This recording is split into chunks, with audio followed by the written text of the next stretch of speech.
Subscribe my channel and press the bell icon for more updates.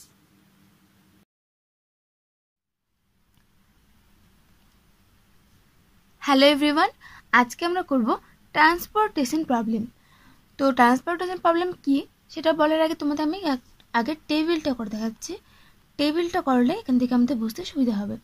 তো টেবিলটা অনেকটা ম্যাট্রিক্সের মতো, যেরকম ম্যাট্রিক্সের টেবিল হয়।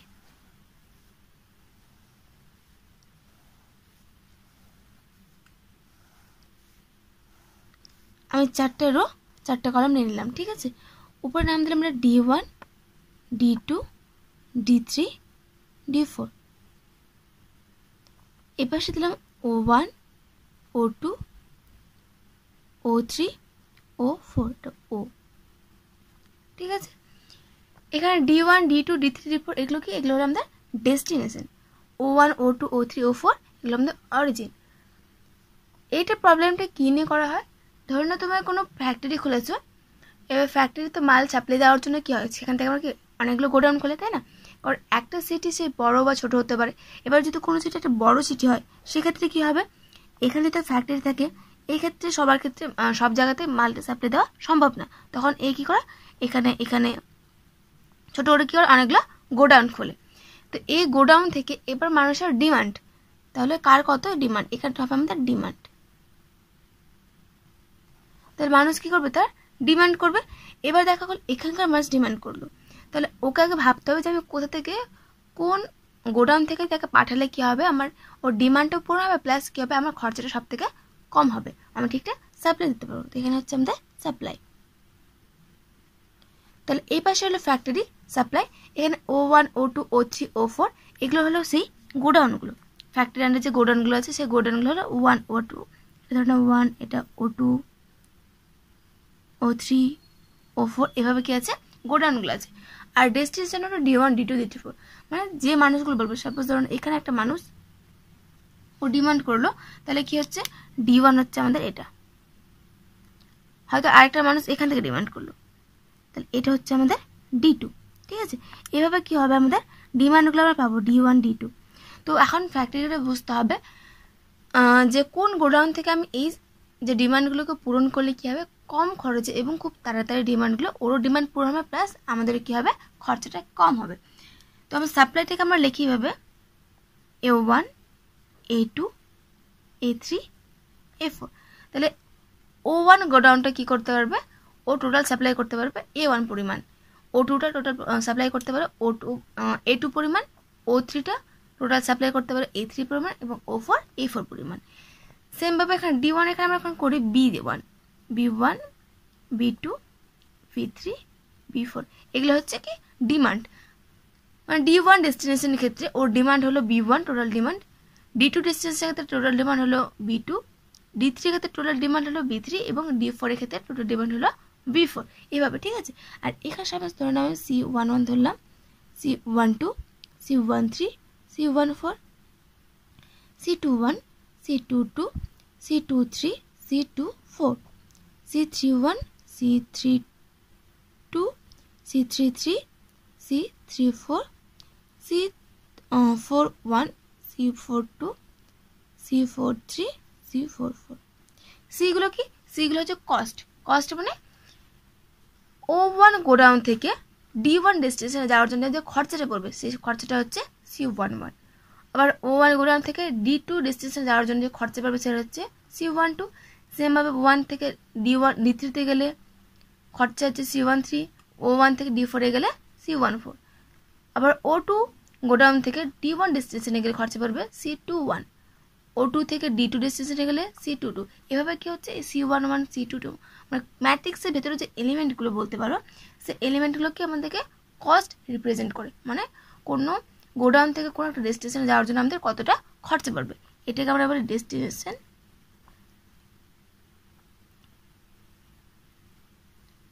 ডেস্টিনেশন আর এগুলো হলো অরিজিন, ঠিক আছে। আর এগুলো হলো প্রথম টোটাল সাপ্লাই। O1 ফর ফ্যাক্টরিটা টোটাল সাপ্লাই করতে পারবে A1, আর D1টা টোটাল ডিমান্ড হচ্ছে B1, ঠিক আছে। তাহলে এইটা হলো আমাদের কি ট্রান্সপোর্টেশন প্রবলেমের টেবিলটা। এবার ট্রান্সপোর্টেশন প্রবলেম দু রকম হতে পারে। তাহলে এখানে আমি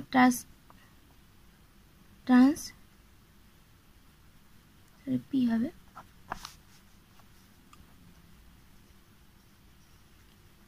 ট্রান্সপোর্টেশন হচ্ছে দুই রকমের, একটা হলো ব্যালেন্সড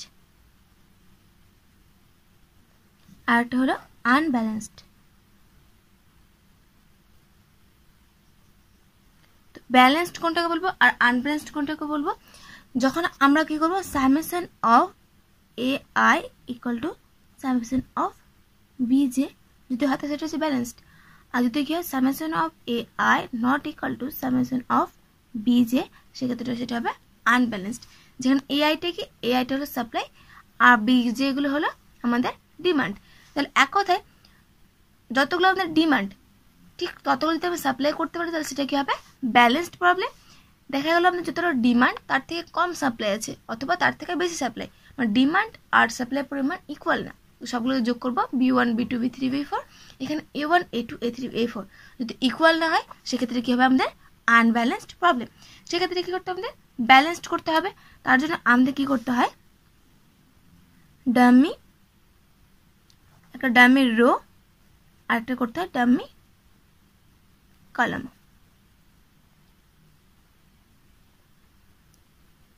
তাহলে আমাদের কি করতে হয়, ডামি রো আর ডামি কলাম অ্যাড করতে হয়। এবার কখন আমরা ডামি রো অ্যাড করবো আর কখন আমরা ডামি কলাম অ্যাড করব? যদি আমাদের এরকম হয় সাপ্লাই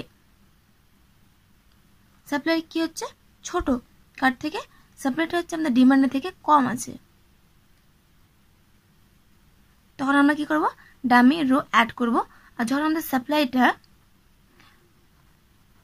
ডিমান্ডের থেকে বেশি থাকবে তখন আমরা কি করব, ডামি কলাম অ্যাড করব। কিভাবে ব্যাপারটা, সাপ্লাই আমাদের ফার্স্টে বললাম আমি ডামি রো, তখন সাপ্লাইটা কম ডিমান্ডটা বেশি দেয়, তার মানে summation of A1 A2 A3 A4 এর যে মান সেটা কি হচ্ছে B1 B2 B3 থেকে ছোট। তাহলে এখানে যদি আমি কিছু একটা অ্যাড করি, সাপোজ আমি A5 অ্যাড করে তখন কি হয়ে যাবে, আবার A1 A2 A3 A4 A5 এর যোগফল B1 B2 B3 B4 এর সঙ্গে সমান হচ্ছে, তাই আমাকে A5 অ্যাড করতে হচ্ছে। A5টা এক্সট্রা, A5 এর জন্য কি হবে, আমাদের এক্সট্রা একটা রো লাগবে এখানটায়, তাহলে এখানটা হবে A5। যার কি হবে, যার কস্টগুলো আমরা কি করবো, কস্টগুলোকে আমরা 0 0 নিয়ে নেবো, ঠিক আছে। তার করেসপন্ডিং কস্টগুলোকে করবো 0, আর এখানে যতটা কম পড়ছে সাপ্লাই, ডিমান্ড থেকে সাপ্লাই যতটা কম সেটাকে আমরা করে নেবো কি A5 ধরে নেবো। তাহলে যখন আমাদের সাপ্লাই কম কিন্তু আমাদের ডিমান্ডটা বেশি তখন আমরা কি করব, একটা ডামি রো অ্যাড করব। আর যখন আমাদের ডামি কলম অ্যাড করবো যখন সাপ্লাইটা বেশি ডিমান্ডটা কম, তার মানে A1 A2 A3 A4 এর যোগফলটা হচ্ছে B1 B2 B3 B4 থেকে বেশি, তাহলে কি এটা কম এ বেশি, তাহলে কমের সঙ্গে কিছু অ্যাড করতে হবে, অ্যাড করলে কি হবে, এ সমান আসবে। তো আমরা সাপোজ B5 অ্যাড করব। B5 অ্যাড করলে কি হবে, এই 5টা যোগফল এই 4টা আগের 4টা যোগফলের সঙ্গে সমান হচ্ছে, তখন B5 এর জন্য আমাদের এক্সট্রা একটা কলাম বাড়াতে হবে,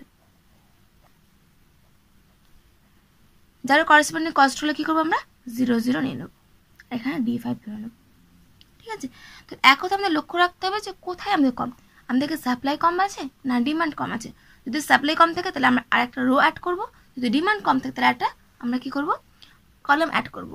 আর কলাম অ্যাড করব যেটুকু কম সেই কমটা এখানে বাড়তিটা অ্যাড করব, আমরা কম যেটা কম সেই পরিমাণটা এখানে অ্যাড করব, আর তার করেসপন্ডিং কস্টগুলো নেব 0। একইভাবে সাপ্লাই যেটা কম পড়ছে সেটা আমরা অ্যাড করবো, তার করেসপন্ডিং কস্টগুলো নেবো আমরা 0। এইভাবে কি করতে পারি, আমরা ব্যালেন্স আনব্যালেন্স প্রবলেমকে ব্যালেন্সড করতে পারি। এবার হলো মেথড। তাহলে এই ট্রান্সপোর্টেশন প্রবলেমটাকে সলভ করার জন্য আমাদের কি কি মেথড ইউজ করতে পারি?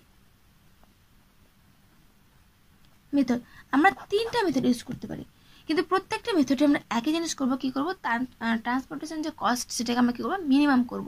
কারণ কেউই তার কোম্পানির খরচা বেশি একত বেশি খরচা করে লস করতে চাইবে না, তাই আমরা কি করবো, যে কোনো ট্রান্সপোর্টেশনটাকে কি করবো, খুব কম খরচার মধ্যে কমপ্লিট করার চেষ্টা করতে, যাতে কি হয় কোম্পানি কোনোদিনও লস না হয়। তাহলে মেথড আমাদের 3টে মেথড আছে। 1 নম্বরটা হলো north West, north West corner method, 2 নম্বরটা হলো ম্যাট্রিক্স মিনিমা মেথড, অথবা যেটাকে বলা হয় list cost entry method.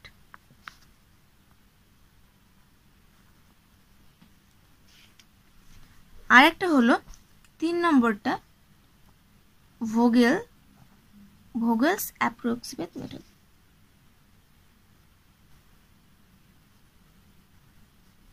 Approximation method, ঠিক আছে। এটাকে শর্ট কথা ভ্যাম মেথড বলা হয়, VAM, ঠিক আছে। তাহলে ভোগেলস অ্যাপ্রক্সি মেথডটা বলছি ভ্যাম মেথড। তো যখন আমাদের ধরনের এই তিনটার মধ্যে আমরা সলভ করতে পারবো, পার্টিকুলার কোনো কিছু দেওয়া থাকলে তো তিনটা যেটা দেওয়া থাকবে সেটাই করতে হবে, কিন্তু যখন কোনো উল্লেখ করা থাকবে না এবং বলবে best feasible solution, minimum cost তো নর্থ ইস্ট টু মিনিমাম বেরোবে, ম্যাট্রিক্স মিনিমামে তো মিনিমাম বেরোবে, কিন্তু ভোগালে যেটা বেরোবে সেটা আমাদের সব থেকে বেশি মিনিমাম হবে, মানে এর থেকে মিনিমাম করা সম্ভবই না। তো যখন আমাদের বলবে বেস্ট সলিউশন বা কোনো ফিজিবল সলিউশন দেওয়া থাকবে, দেওয়ার পরে যে কোনটা বেস্ট, তখন আমরা কি করব, ভ্যাম মেথড, তার মানে ভোগাল অ্যাপ্রক্সি মেথডটাকে আমরা ইউজ করব। তো আজকে আশা করছি তোমরা বুঝতে পেরেছো ট্রান্সপোর্টেশন প্রবলেমটা কি। এরপরের দিন আমরা এই রুলসগুলোকে নিয়ে এক এক করে আলোচনা করব। এতক্ষণ সঙ্গে থাকার জন্য ধন্যবাদ।